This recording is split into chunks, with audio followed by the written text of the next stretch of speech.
WADR, promoting dialogue. It's midday in Dakar, 1 o'clock in Abuja. Good afternoon and many thanks for staying tuned to West Africa Democracy Radio, broadcasted at 94.9 FM and around the world on WADR.org. Welcome to Newslink, and here are the top stories. Security personnel dispersed hundreds of protesters and victims of the oil depot disaster in Conakry, demanding accountability from the military government. The police are here to attack women, to kill them, to threaten them. Is this normal? This is our right. Niger's Prime Minister Lamin Zain meets with Turkish President Erdogan on strengthening bilateral cooperation. The Nigerian National Assembly sets December 2025 for the completion of amendments to the 1999 Constitution. Last Constitution review efforts, there were some key Constitution amendment proposals that did not pass, either because we did not fully understand their provisions or we did not have enough time to agree on them. Let us use this opportunity to understand this proposal. An anti-corruption campaigner summoned Liberian President Boakai and his cabinet to declare their assets. Stay tuned for details of these stories and more. Here is Imo Edit with Newslink.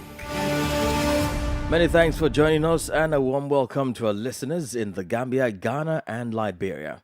Well, let's begin in Guinea, where the Kaloum district, situated at the seat of government, witnessed an intense period of rage running for hours on Thursday. Women and young people from this district of Conakry took to the streets to demand the reconstruction of the houses belonging to victims of the Central Hydrocarbon Depot disaster and the implementation of measures to address the high cost of living in the country. Others are the freeing of the internet connection and the unbundling of the frequencies of certain private media. The demonstration was, however, dispersed with tear gas by the police and gendarmerie. As Wikipedia reports, the demonstrators accused the special forces of brutalizing them.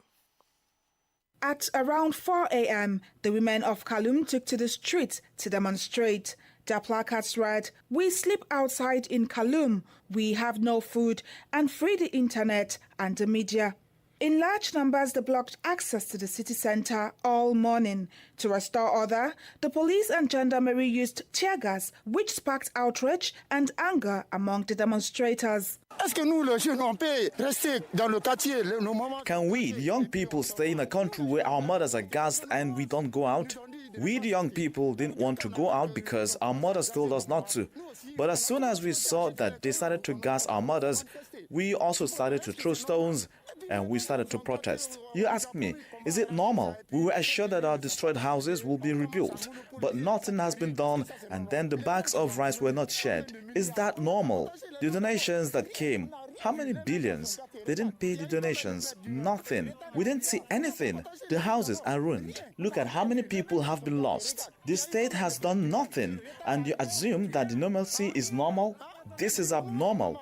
The old woman? No. The state is wrong, frankly. Officers from the Special Forces and elite unit of the Guinean Army were also on hand to prevent the demonstrators access to the presidency. The latter claimed to have been brutalized by the military. The police are here to attack women, to kill them, to threaten them. Is this normal? This is our right. According to a source close to the presidency, the demonstration was closely monitored by the government and a statement is due to be issued in the next few hours to respond to the demonstrators' demands. As a reminder, the Conakry oil depot explosion in December 2023 killed over a dozen people, injured nearly 100, and destroyed houses and businesses. While thousands remain displaced, the new undesirable economic reality, the victims say, only adds to the already existing challenges. Ogubirika filed that report. Over in Mali, hundreds of people converge on the capital Bamako to express their satisfaction with the country's withdrawal from the regional powerhouse ECOWAS. Several young people took part in the rally, which was organized by the transitional authorities. This display of support for the junta comes just a few days after the members of the Alliance of Sahel States cancelled their membership with the bloc. Taufik Abdul Nasser has more in this report filed in by WADR's Aliou Cham in Bamako. On Thursday, several hundred people, mostly young people, gathered at the Play's 50th anniversary, which is situated on the banks of the Niger River in Bamako, to welcome Mali's decision to withdraw from ECOWAS. Signs bearing the colors of the three countries that make up the Alliance of Sahel States read "No to ECOWAS" and "Long Live AES." Sekou Jabate is one of the organizers of the rally. If the authorities have the courage and the will to do this, who should then intervene? The civil population? Everyone, including youth, the civil society, the coordinators and the village heads agrees with this decision. This is why we initiated this, to bring out all the Malians, the civil population, to prove to ECOWAS that we are ready and that we support what our authorities have decided. The rally was also attended by authorities from Mali, Burkina Faso and Niger. Several representatives from civil society organizations and movements were present at this occasion. Drissa Meminta is communication officer for the Yerewolo movement. We are proud to support our government in these steps. Everyone knows that the government of the AES are Pan-African governments. They fight for Africa and especially for us. Since the transition, we have seen that many things have changed, and we are sure that this decision is the right one for Mali, Niger, Burkina, and especially for Africa. Other regions of Mali witnessed similar rallies in support of the transitional authorities' decision, which some political and civil rights activists strongly reject, describing it as illegitimate. Recall, authorities in Mali, Burkina Faso and Niger on Sunday announced their exit from ECOWAS. The trio claim not to have benefited from the organization. That was a report by our Bamako correspondent Aliou Cham and voiced by Taufik Abdul Nasser. More stories coming up on West Africa Democracy Radio. Newslink continues. Over here in Senegal, joining forces, an alliance of the 6 largest child-focused international NGOs is collaborating with the United Nations Children's Emergency Fund, UNICEF, to aid the advancement of the Global Child Rights Agenda by 2030. The initiative-themed engagement of presidential candidates for children was jointly launched in Dakar by Child Fund Alliance, Plan International, Save the Children, SOS Children's Villages International, and World Vision. Launched ahead of the February 25 elections, the project seeks to promote and protect children's rights in the country. Sylvia Danilov, UNICEF's country representative in Senegal, therefore calls on candidates to take into account appropriate child protection strategies and implement legislative reforms for effective realization. The campaign is starting, and unfortunately we've seen in the past there have been events where children have been impacted, have been hurt and killed. So the first message is to plead for all the actors in the society, all those who have authority, parents, teachers, political parties, to have peaceful elections, to prevent any implication of children in the violent events, and protect all the children and ensure their safety and safeguarding. And the second call from our organizations working on child rights is to ask the 20 presidential candidates to put child rights and the protection of children at the heart of their political agenda. We are starting a process. We will be following up and engaging with all the presidential candidates. So we are really hoping that we can have a dialogue with them, including with children children themselves so that the voices of children are heard, how we can increase investments for children, how we can strengthen the legislative and legal administrative frameworks for the protection of children. So we hope that the candidate who wins will have our recommendations at the heart of their political agenda. That was Sylvia Danailov, UNICEF country representative in Senegal. Let's now bring the report of the working visit by the Nigerian military-appointed Prime Minister to Turkey for 3 days. Ali Mohammed Lamin Zain, who arrived on Thursday on the invitation of the host country, was received by Turkish President Recep Tayyip Erdogan. After the welcoming ceremony, Erdogan and Lamin Zain held a meeting in the presidential complex, details of which are undisclosed. However, the two are expected to, in the next 48 hours, discuss several issues including trade, regional security and global issues affecting both nations and possible solutions. Lamin's visit to Turkey followed his previous to Russia and allied to the trio Sahel states of Mali, Burkina Faso and Niger. France is expected to, in the coming days, recall some of its troops stationed in some African countries, following a presidential declaration last year. In West Africa, the withdrawal will significantly affect Senegal and Côte d'Ivoire. It will Gabon in the Central African region. Recall President Emmanuel Macron decided on a drastic reduction in military personnel in these countries during a defense council held in mid-December 2023. The planned reduction will eventually allow positions mainly devoted to support functions to be retained permanently in Abidjan, Dakar and Libreville. After an audience with Benin's President Patrice Talon, members of the Kaore Forces for an Emerging Benin said they were opposed to the constitutional revision in the current context. However, they are proposing to first elect deputies who will in turn sponsor presidential candidates. Paul Hunkwe is the National Executive Secretary of the FCBE. For us, it's those elected in 2026 who should be sponsors. If it is those who are going out who are your sponsors and you win, if you don't have the majority that you need in the assembly, those 5 years would be stressful for such a candidate. We must help the one who will be elected president of the cabinet to have a certain majority at the start of his term. Gidenu Steve Poton, a lawyer and political affairs consultant in Benin, describes the proposal as realistic, but on one condition. The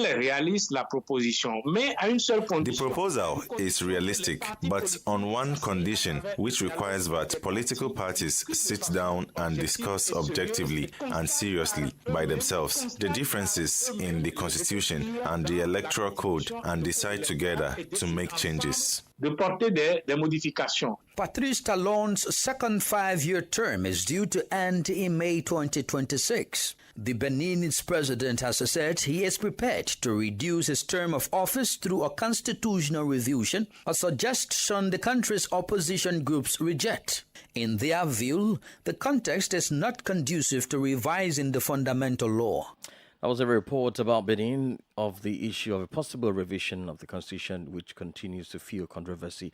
And Augustine Coley brought us that report. Well, let's now cross over to Nigeria, where the National Assembly has set a target date of December 2025 for the complete amendment of the country's constitution.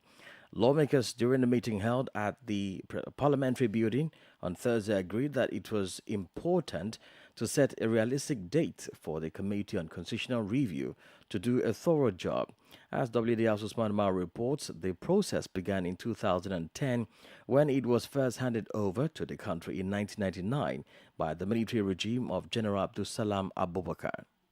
Deputy Speaker of the House of Representatives and Chairman of the House Committee on Constitution Review, Benjamin Kalu, announced that 40 bills have already been proposed, with some successful amendments being made in areas such as judicial reform, age reduction, and increased federalism.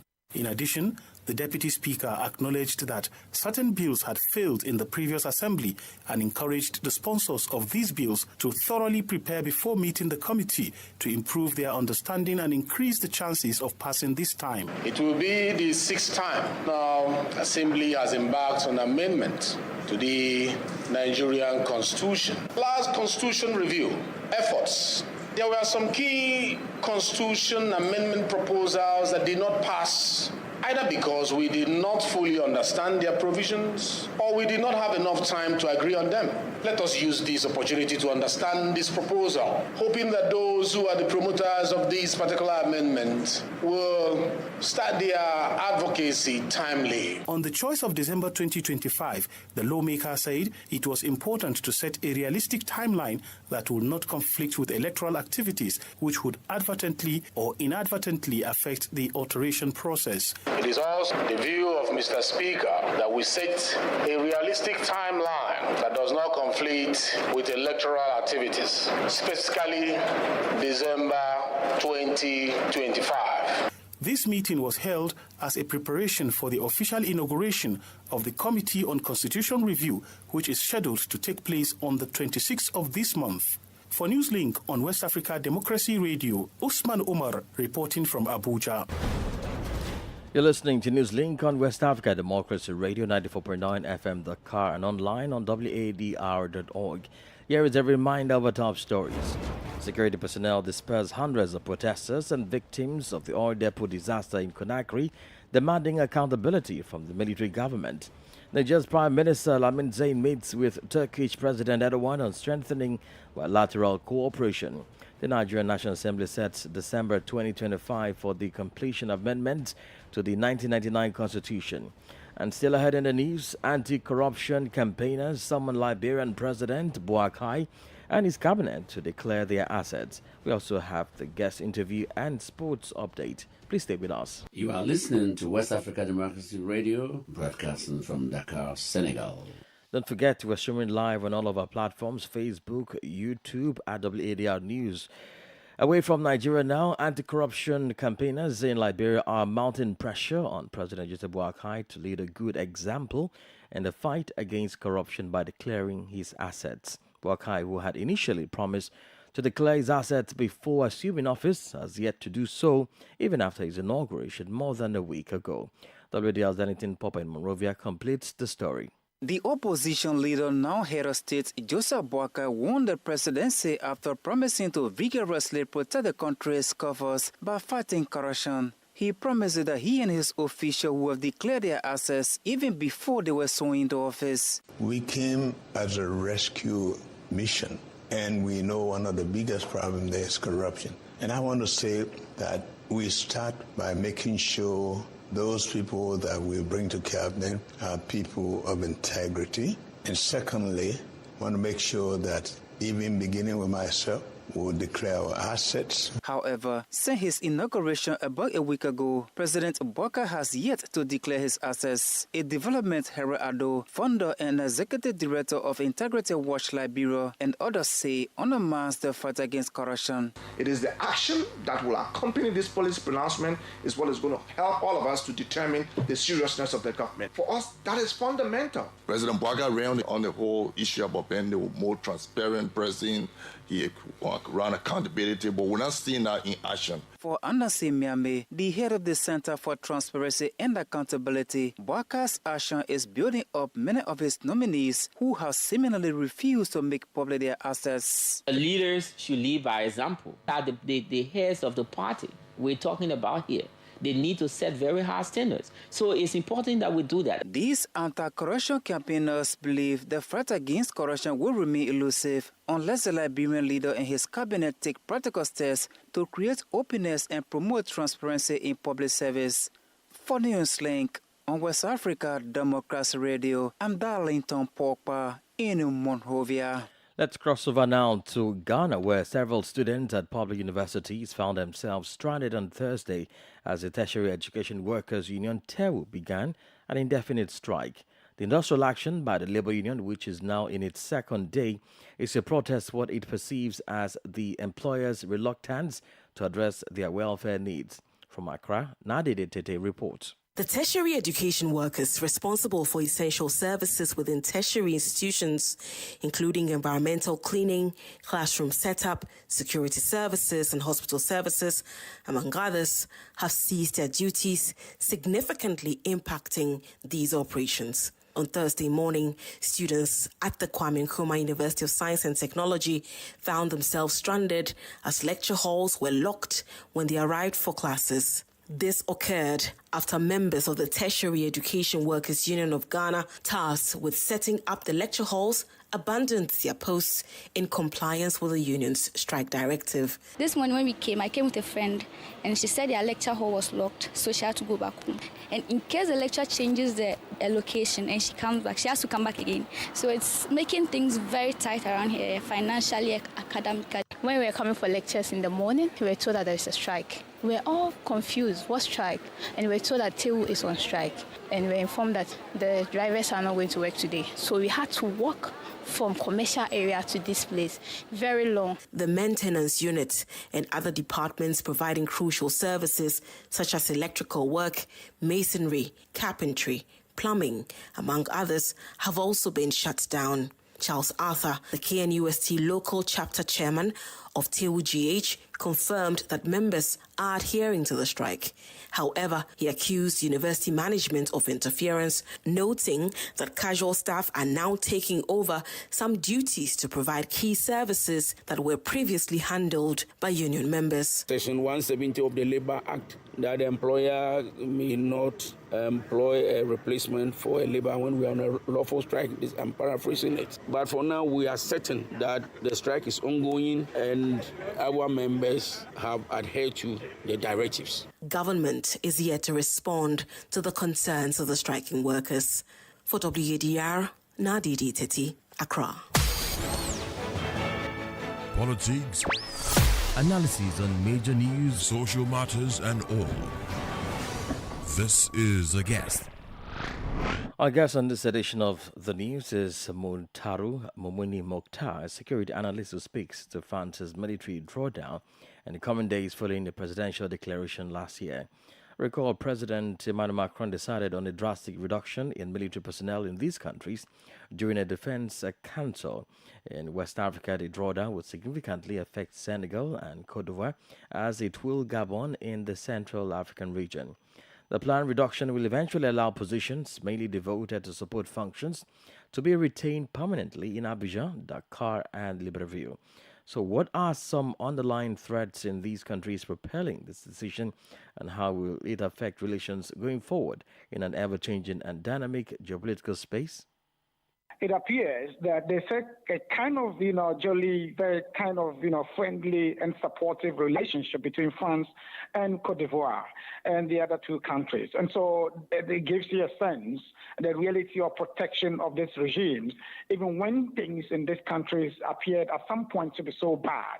And now you're seeing a situation where they are withdrawing some of the troops from Senegal and some of the other countries that are meant to be friendly relationship. But what does that mean for us? In the case of Senegal, my understanding is that by summer of this year, and probably by end of this year, you would have seen the pulling out of at least half of the troops in Senegal. That would mean that, they are building on the previous decisions that they began 2022 when Operation Barkhane left the Sahel, and subsequent other country situations appear to be the same. In Senegal, in spite of the reality that France has been supportive of Senegal, there is a significant and, in fact, growing anti-French sentiments within the local population. These things probably, I believe strongly, would have contributed to making that decision and pulling out some of the troops. And I think that in that situation, it's a situation of foresightedness and making a decision, because whether you like it or not, the reality on the ground in Senegal point to the fact that we will eventually get to a point where there's significant build-up of anti-French sentiments that makes it unsustainable for France to continue to engage with Senegal as they have done last half-century. And so this is also happening at a time when China and, of course, Russia, two among the most powerful nations are being accused of strongly influencing governments in the sub-region. Will these countries eventually be vulnerable to such influences at the end of the day, or eventually? Well, the role of China is significant in Africa now, and it has been there, for a longer time than, we're seeing or we may be considering. I mean, China has been here initially largely through trade and relations that have been built around commerce. But we're now seeing, the deeper involvement of China in a way that appears to be, so in our economic and social life. So, for instance, you're seeing the funding of huge infrastructure that is at the core of development and the issues that are at core of development and governance. We're seeing that replicated in many other African countries and tells you that China is going to be here for a very long time to come. We're seeing the future of Russia engaging through the military arm, and they are here in a way that there has never been before. We're seeing the role of Wagner being very central to many of the coup-ridden countries that we are currently talking about. All these four countries, a couple of days back, they have announced that they are leaving or exiting the regional body ECOWAS, are in bed with Wagner now. They are being supported in terms of security operations by Russia, and they're going beyond that to provide other essential needs that these countries have. For instance, the supply of grains and food stuff to these countries is an element of their engagement. And it shows so clearly these countries are breaking away from the traditional Western partnership that they have lived with for all this decade. And it shows clearly that departure would, eventually be focusing or ending with Russia. Russia has come to stay, at least for the next foreseeable future, in these particular countries.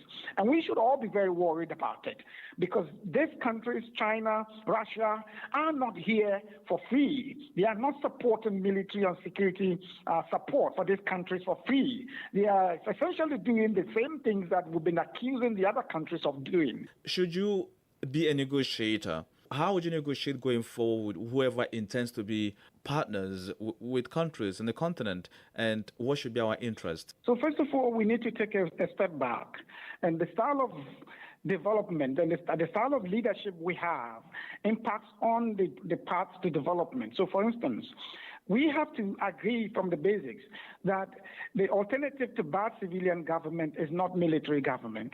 The alternative to bad civilian government is better civilian government. We need to be building partnerships, international partnership and development partners who are on the same path of civilian-led governance, approach. And we need to prevail on our leaders in these countries to begin shaping the path towards transition to civilian leadership, and also to re-engage with, European-style, partnership. Muntaru Mumuni Mukhtar is a security analyst.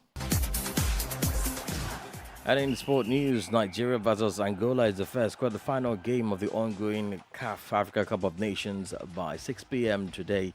All eyes are on the Super Eagles of Nigeria as they slotted out against Angola. The target for Nigeria is to qualify for the semi-final. Both teams boast a youthful squad with an average age of 26 years as they set their sights on a crucial victory to secure a spot in the AFCON semi-finals. Meanwhile, DR Congo coach Sebastien Desabre has told his players only hard work will help them achieve the Africa Cup of Nations dream as they set their sights on a place in the semi-finals. The Sabres side faced Guinea at the Stade Olympique Alassane Ouattara on Friday, having progressed to the last 8 without winning a single game in 90 minutes. However, he is confident that their industry and motivation can prolong their stay in Côte d'Ivoire, with either the host or Mali awaiting the victors. And we've come to the end of this edition of Newslink from West Africa Democracy Radio, broadcasting from Dakar, Senegal. But before we go, we thank you for listening, and many thanks to Christian McCready and Maudo Ju for the technical support. We urge you to join our conversation on all of our social media platforms: X, formerly Twitter, Instagram, RWDL News, and Facebook, West Africa Democracy Radio English Service. Coming up at the bottom of the hour is our security and governance program in the Sahel with Tawfiq Abdul Nasser, and who join us at 1 p.m. for the French news Info Chez Vous. I am Imo Edet. Good afternoon. And many thanks to you for listening to Newslink via Hot 104.3 FM, Newmi FM 94.0, and Veritas Radio 102.9 in Banjul, the Gambia. We also appreciate our listeners in Liberia via Alternative Youth Radio 98.9 FM, Lofa County. For you listening via Radio Pad 95.1 Damango, Savannah region, and on Royals FM 104.7 Wenchi, Ghana, we say a big thank you. Remember, West Africa Democracy Radio is all about you.